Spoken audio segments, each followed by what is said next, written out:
My girlfriend and I had just moved into what felt like our dream home.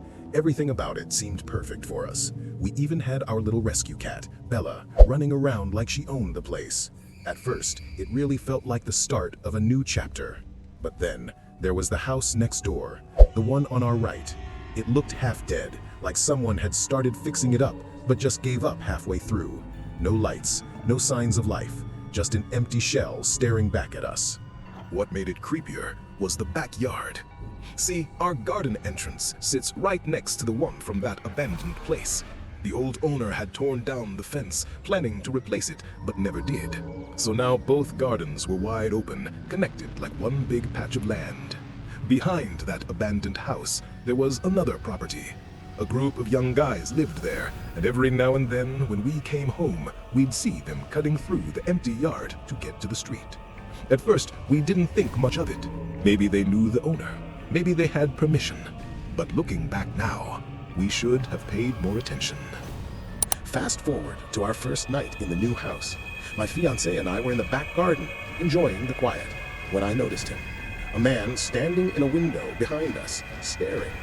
No smile, no frown, just this blank face in a pitch-black room. At first, I thought he was curious about new neighbors.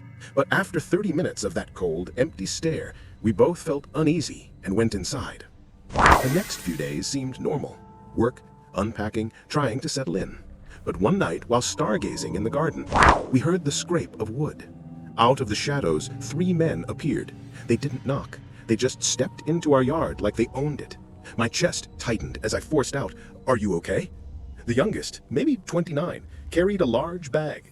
He reached inside and casually offered us stolen washing up tablets. We refused. I joked to ease the tension, and he smiled before saying, "Okay," and leaving.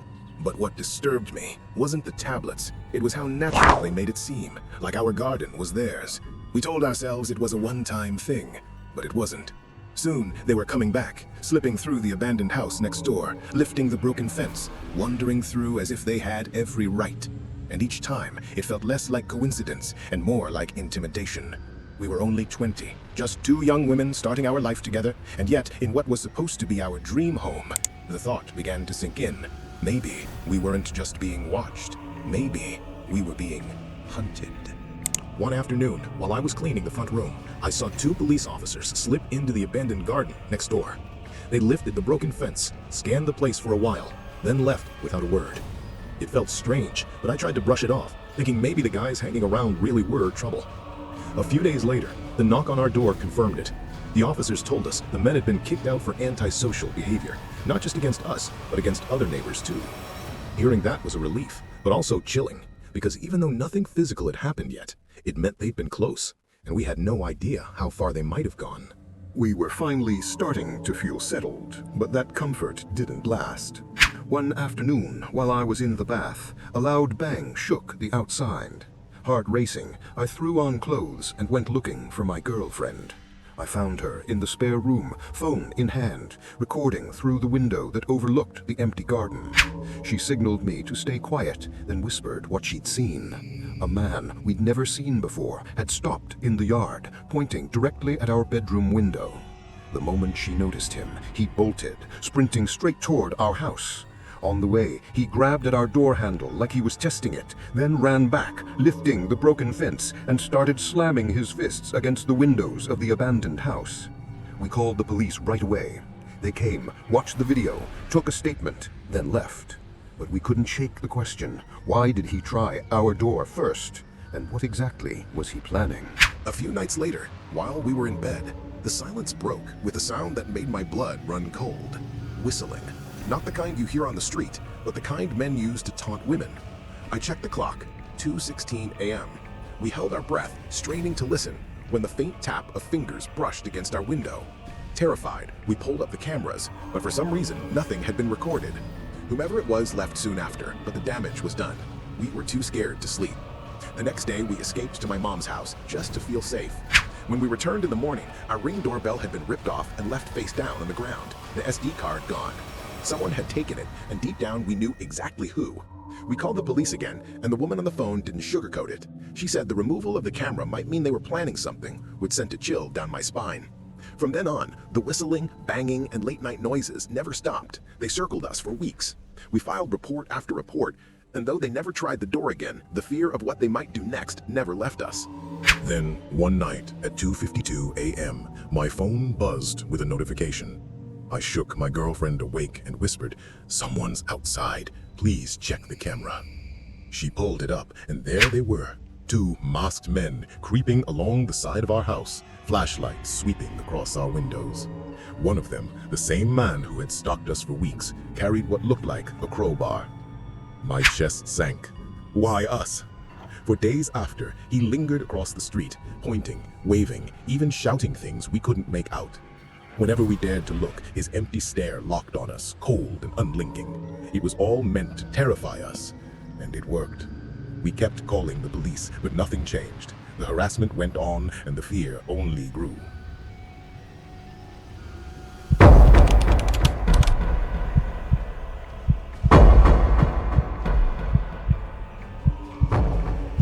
Let me start by saying this. I'm not crazy. I know how it sounds, paranoid or dramatic, but I promise you, everything I'm about to share is real. It began with a face, or more than one face. Faces that looked familiar, but just slightly wrong, like something was off about them. 3 months ago, I finally ended things with my ex, Caleb. We had been together for almost 2 years, and honestly, the breakup should have happened sooner. He was never violent, but he was controlling in that quiet, calculating way that can be even worse. He'd track when I was on my phone, question me about my day, testing me to see if I'd slip up. When I finally left him, I thought I was free. I changed my number, deleted my social media, and even moved to a new apartment. I really believed I was safe, but I was wrong. Then came the barista.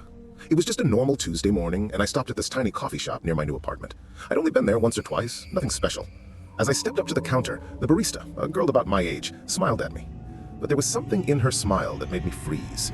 She tilted her head and said, "Good morning, sunshine." My stomach dropped. That was Caleb's nickname for me. Not a sweet one, neither. He used to throw it at me sarcastically whenever I was upset, like he enjoyed twisting the knife. Nobody else ever called me that. I tried to brush it off as coincidence, but the chill stayed with me. A few days later, it happened again. I took a rideshare to work. Older driver, maybe mid-50s. He kept stealing glances at me in the rearview mirror, like he knew me. Then out of nowhere, he said, "So, did you ever figure out what you're running from?" My chest tightened. Those exact words were Caleb's.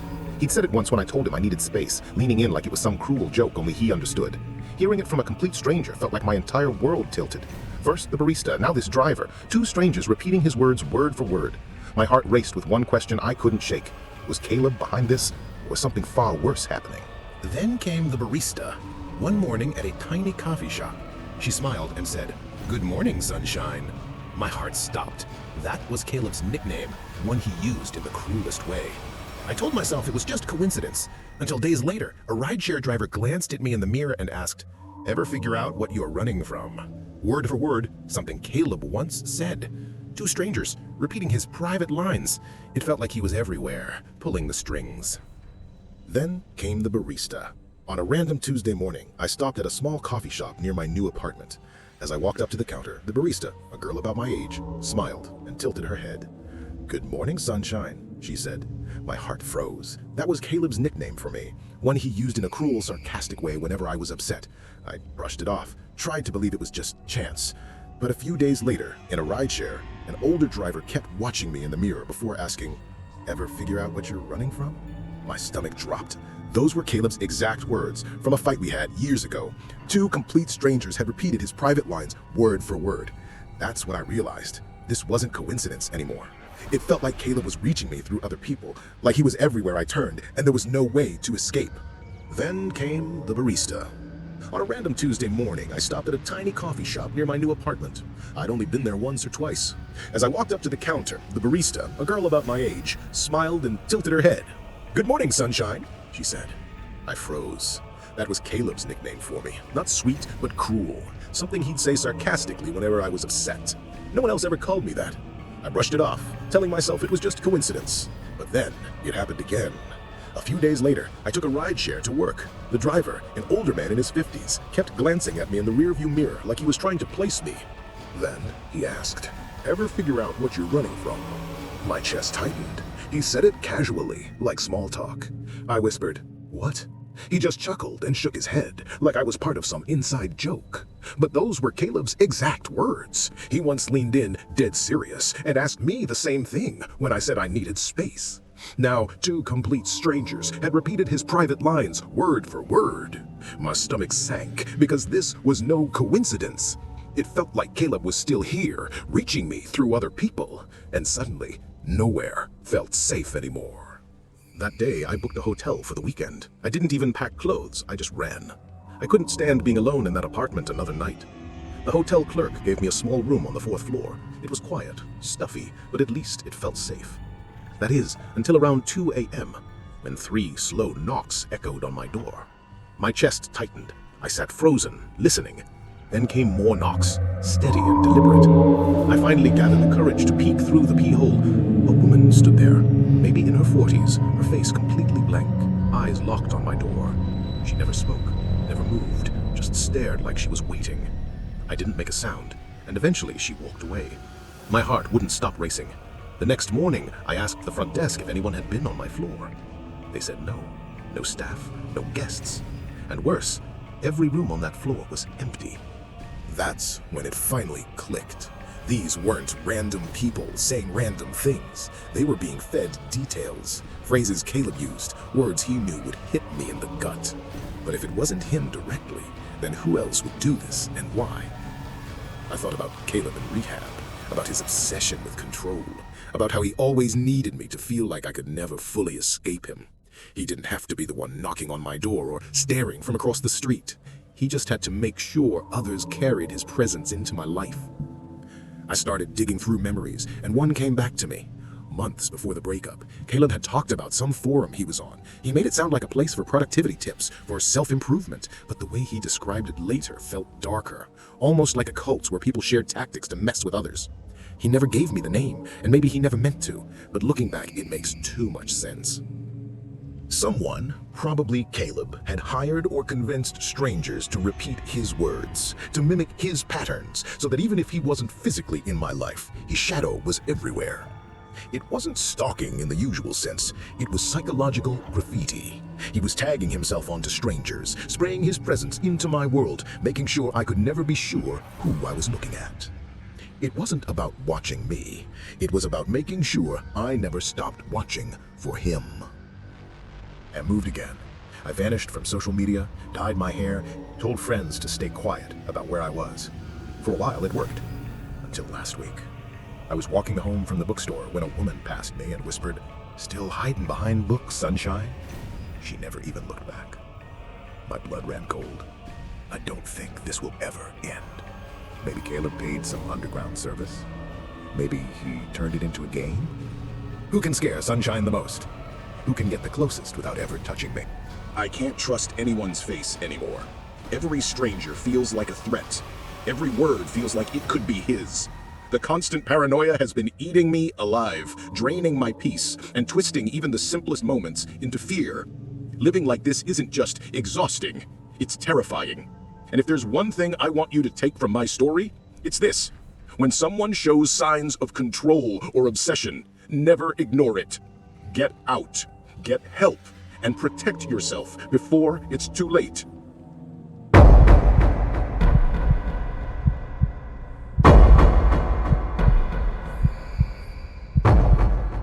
My family isn't the type to travel much. We're all homebodies.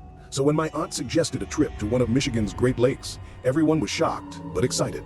We figured it was time to make new memories together. My cousin somehow found this massive Airbnb that could fit all 18 of us, which felt like a miracle for the price. The main house sat right on the beach, with lake views that stretched out like an endless ocean. Most of the family grabbed rooms inside the big house, but because of our huge group, a few of us were assigned to stay in a separate building behind it, a 2-story garage with bedrooms upstairs. That's where my 3 cousins and I would sleep. At first, it didn't seem like a big deal. We spent the first day laughing in the hot tub, walking along the beach and soaking up the scenery. But everything changed once night fell and we finally stepped inside the garage to settle in. The place felt neglected, like no one had cared for it in years. The bathroom had carpet that reeked of mold. The sheets were stained, and the only thing keeping the front door shut was a flimsy latch that looked like it could snap at any second. It was obvious the cleaners had focused on the main house and left the garage to rot. My cousins were disgusted and refused to touch the beds unless we washed the sheets, so I suggested we do laundry. The machines were tiny, only handling one set at a time, which meant we'd be up late. We sat upstairs killing time, waiting for the first load to finish. Maria groaned about how we'd been stuck with the worst spot, and as she talked, this uneasy feeling crept over me. It's hard to explain, but it was the same gut-deep intuition I'd had before nights that ended badly. I told my cousins to stay alert, and they listened, especially since all of us still remembered the break-in back in Detroit. Around midnight, the buzzer went off downstairs, letting me know the first load was done. I went down alone, switched it to the dryer, and carried the clean sheets back up. The fresh smell gave us a little relief, so of course everyone wanted their bedding washed too. I kept running up and down until about 2:30 a.m. when we finally had all the beds made. Exhausted, my cousins crashed right away, but Nikki begged me to leave the light on. While they slept, I stayed up scrolling on my phone, pretending to study, but really just trying to stay alert. Ever since the break-in back in Detroit, I've been a light sleeper, always listening, always waiting for something to happen. Then, around 3 a.m., a thunderous bang slammed against the garage door, so loud it felt like someone had thrown their whole body into it. I shot up instantly, heart racing, but my cousins stayed asleep. I tried to convince myself it was just the wind, though deep down I knew it wasn't. The sound was too heavy, too violent. I forced myself to stay quiet, but then it happened again. Another deafening crash, shaking the entire door and rattling the frame. The floor beneath us trembled. My eyes stayed glued to the lamplit room as I listened, fully awake now, waiting. No animal could do that. No gust of wind could shake the building like this. 20 minutes later, it came a third time, an even harder slam that made the walls vibrate. This time, 2 of my cousins bolted upright in terror. I whispered if they'd heard it, though I already knew. Nikki's voice cracked as she asked what it was. I told her I didn't know, only that it had happened 3 times already. We all agreed nothing natural could explain it.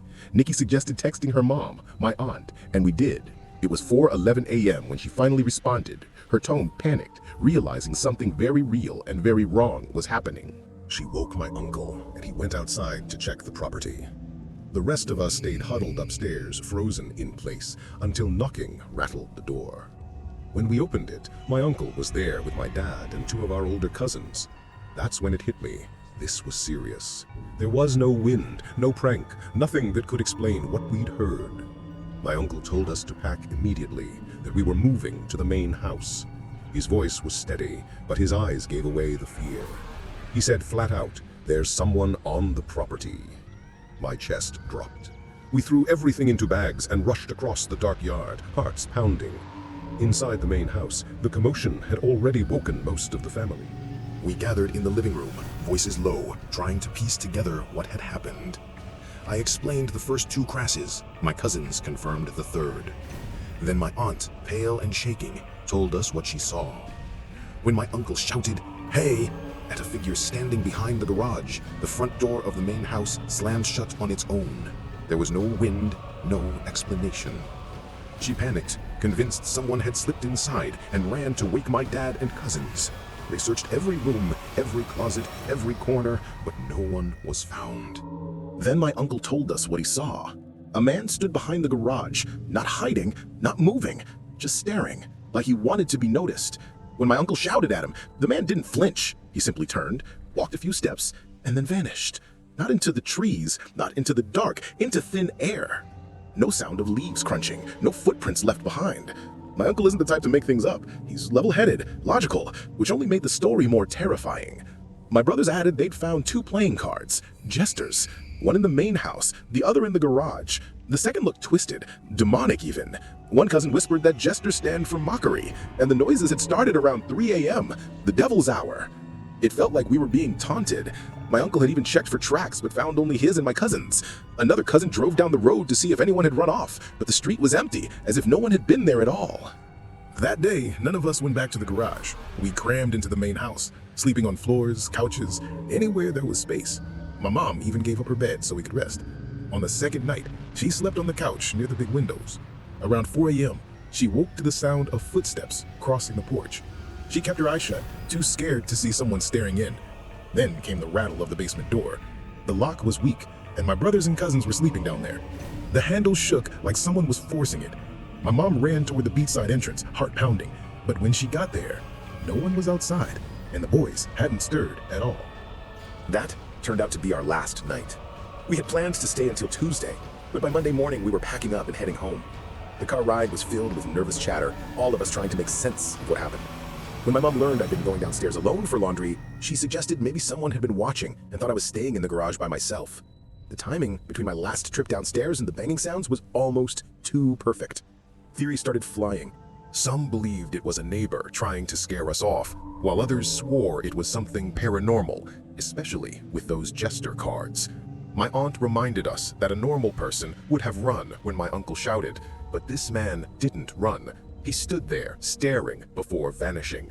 We reported everything to the Airbnb host, who promised to check the security camera above the garage door, but we never heard from her again. And that silence left us with one chilling thought. Did she already know who the man was? Some believed it was a neighbor trying to scare us off, while others swore it was something paranormal, especially with those jester cards. My aunt reminded us that a normal person would have run When we first arrived, my sister and cousin had walked along the beach and passed a woman from the house next door. She didn't smile, didn't greet them, just stared with this cold, unfriendly look that set the tone from the start. The place was in the middle of nowhere, and maybe the locals were tired of strangers renting Airbnbs, but we were respectful. We didn't deserve what happened. It was supposed to be our first big family trip, a chance to make happy memories. And even though we survived it, even though we made it home safe, none of us left the same. That house, those nights, and that figure behind the garage still linger in the back of our minds.